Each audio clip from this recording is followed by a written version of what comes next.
whakalawhalahi atu mahane e tau wala tala tutupu ke lata mai awhiawhi nei. Kua hoko mai e taha wakalele ke he ahu niawhi ke tangata wai e taha tangata tāne ke kumi laumatai whakamalolo seno ki New Zealand. Ne whakahoko ai e whono e ke pule whakamua ke lata mai tau nei ke he ahu niawhi mai whai hikianga whakatose. Kua koutu ai e taha e te whakaroanga he whahi whakako tama ke moe te pep whakamelonga he to kong mawhitu e te tangata whakako langmatai whiaonga. Kua moe ai he whahinga hua fusika whalo tau kolofo o mo langmatai a ki halu tūra tau ngahua ke to whia. Kua e pungipungi I niawhi ni hoko mai e taha wakalele ke utai e taha tangata tāne ke kumi langmatai whakamalulu sino ki motuku New Zealand. Kua whakamori mai he whahi malulu sino kua tātua ia nei ke he palinga ngau ke he aho whaiumu, aho uawhi matahi e whepuali, mwe kua tau se ai he tau e ke kāwho e whala tau kumkumianga ke langmatai atu ke ia. Esa ni kua tau spihia, ni kua whiwhiri e le tū ke tātua i New Zealand ke whai langmatai lafkilunga. Koe aho ua, koe aho uawhi mawhai e whepuali, ni kua talia ai he hukui palimia, ke hoko mai e taha wakalele ke tātu whakamawhise ia ki New Zealand. Ne hoko mai e wakalele whakangahua he Care Flight International mai Australia, ke tātua ia, mai taha fuki e tangata ni whinatu whakataha mo ia, ke whakatauo, kua hoku atu tua e whatatāni nei, ke wharinga ngau I Middlemore. Amina ke whahimalolo sino to mai ki he tangata nei ke mo e tau laumataianga, ke lata mai hana tau kafukia. Ko e ahi ni awhine whakahoku ai e whonoanga whakapāhe tau lirifu he whono e ke pule mai tau nei, ne ki sea kua whai hikianga whakatose ke he whakaroanga whono, ke he kamataanga hako whiwhiri ai he whakatunu whono, ke tuku atu ke vili e tahe tau lirifu e ke pule, ke moa ai tahu kui mai lote whonoanga, ke hukui ia ke takitake e whono, hako moa ia he tatalu ke he sino. Koe whakamuala ia nei, ne kua whakaonga ai he whakatunu whono e whakatokanga nei, ne kua toka atu ai ki loto he tuhi whakawe he kautu, ke he numela ua furu, pui pui valu, pui pui fitu. Kua tohia kaeke kua nākai nofo e whakatunu whono ke whonoanga, kua mai ke he tulirifu e whono ke pole, ke whiwhiri mai I alautolu ni neko ano nofo atu ke whonoanga, ni nākai ko tofa I ki pole, ke takitaki ai e whonoanga, ato mai ke liu fuki e whakatunu whono, ke tuai ke hana ko tofanga. Kua mui tua e tau e ke pole ke he matakupu nei, wai whakatu ua I hingoa ke whiri mai ai, whakamua whakatu e hingoa he lirifu ko Fisapingia, wai tuku atu ai fuki e hingoa Mr. Young Man Viviani. Tuku atu ai ke tau lirifu e whone ke pole ke vili ke tau hingoa ia, toko walu ne kua vili ai ka Fisapingia, wai toko fitu ne kua vili ke hingoa Mr. Young Man Viviani. Matutaki atu ai whonoanga ke he takitakianga e whakatunu whono, to hoko ke mga o ki o ki kai la, to hiki atu ai ke lirifu ko Fisapingia, ke mga whiawhi moi matutaki e whonoanga. Kua matutaki atu ai ke tau whakatutalanga he tau ke totouanga ke ua ke he whakatu whono tohi whakalatalata, ke whakahui ai e matapatu whakatu whono tohi mai pohalatu, mai tau peleua whiwa whiawhimalima. Koe tau manatu whakakese fuke he whalu ni kua tatoko atu ke he tau mata whakatu whono nei, ha koe tau tunuhia he tau tangata. Ke tatoko atu kai ke kua whai hokotaki, ke he mai he tau leo leo, ke mai ke lutulu ke ua atu e ke whakawhirianga.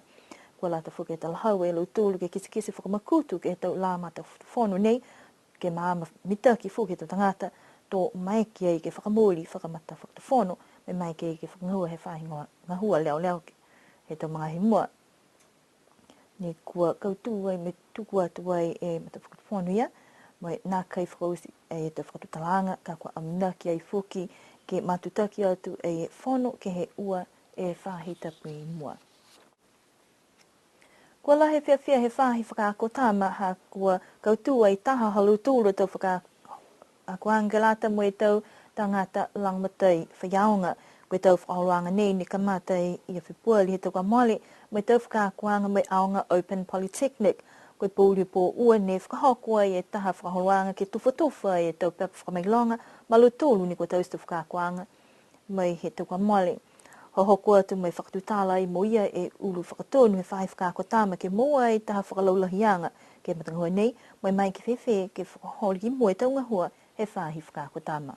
Ka kano le whakatua e whakaakoanga ia ke whai pepa whakamailonga e tau whiaonga teacher trainees a maturi ni ko hahai ai ke he tau aonga ne ua.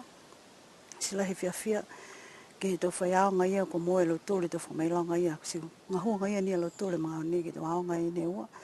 Kai hahai ai fōki alo tole he public service ni kua matutaki fōki e whakakoanga ni. Ki se au ki ai kua eki a moment ke whakatolo maki ki mua e whahe whakaako me lahi whiawhia. Ki hiki pūle he mo tūl fōki me Director General. Hakalaua fōki ni lahi whakamakama pia fōki ni ke tui kupa whakatawhana. Moe Officer Commissioner New Zealand, His Excellency Ross Arden ki tau whakamawhana me tau umuianga ki koutu whake whakaranga ni e matu. Kua hoko mai papua kei fōki e tahu kui mai he aonga pulutu koe Open Polytechnic ko Jane Hall ke fōki atu e tau pēpalo tūni kua koutu te whakakuanga mai whakahoho whakalahi ke he whalu fōki ke manamanatu ke tau whakakuanga whakalulahi atu fōki. Pe he fōki ia koe whakamua lai nei he tau he mai ke loto ki tau se tau whakakuanga nei I whawhi ni silani mo ki sia kua holomitaki mai manako fōki whalu motu he Pasifika ke whiwhitaki atu ke Niuean.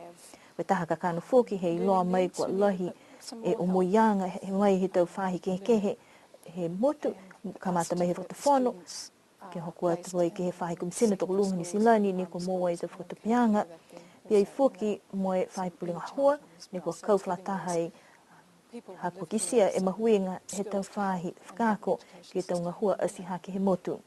Whakatutala me taha he tau tangata ni kua tausia e tau pepaonga nei ke iloa koe mahuinga whewhe tau whakakoanga mai tau puhalo kua amina ki ke langmatai atu ke tau ngahua he tau wahi mua. Koe kakana whakamua hako ne manako e tau se e tau whakakoanga nei hako he hako tau tama.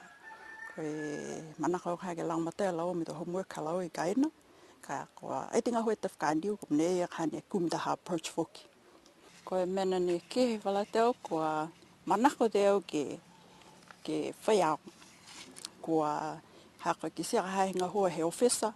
Koe lahi ni ke nofi lote officer ngā hua ni mdo ngati loto.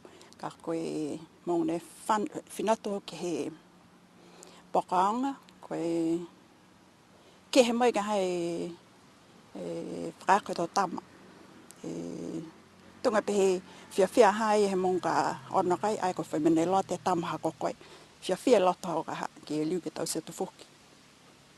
Kua whitāni fōki whalu he tau tangata nei he ono atu ki matutaki atu fōki po ke hiki tau hanga awanga he tau muinga hua halu tō ke o atu ai ke langmatai ai e whahi whakaako. Tahe aia e tā maonga ni ko ngā hua aia ke whakatawhane maho ni. Si kua whita whoki ana atuhi he whailoa mai ke Director General matu ke whakakisi ana manako ke tutaki mai ke whahi whakaako ke aonga tuku lunga he tau ka hau ke he whahi whakaako e whanghau Peritania. Ha whange matul ke lotul whoki ni ngā hua ke whahi ke whalua whahi ngā hua ka manako lotul ki tuko lotul he tuhi relievers ki langamatai ka eke kua ata lotul mua atu tu awhalaili mai ke lotul ki ka pihi ngā ngāo po ke tatar taha whiaonga mai ke lotul ki whangahua he whahi ngā hua moi ke langamatai ke hae tu aonga I ne ua si hai ai ni ke hae tu whakatutalanga mai whahi puli ngā hua ke lata me whikau ia ha koe wha aho ni ngā hua e lotul ko mai ke na kai awhalaili ki ke umoi ke lamate e whahe ngā hua e whahe whakaako ke te waonga ni ua. Koe whahi tapu nei, kua kamata fōki, taha fufuta fō ke ua tuai me ngā hua ke tau aonga ni ua, ke mōai halu tūra tau whakamailonga. Ne whakahako ai e ta whakaluanga ke hau nei ke lata I mai fuakianga he whalu koloa fō mai whahinga hua fusika.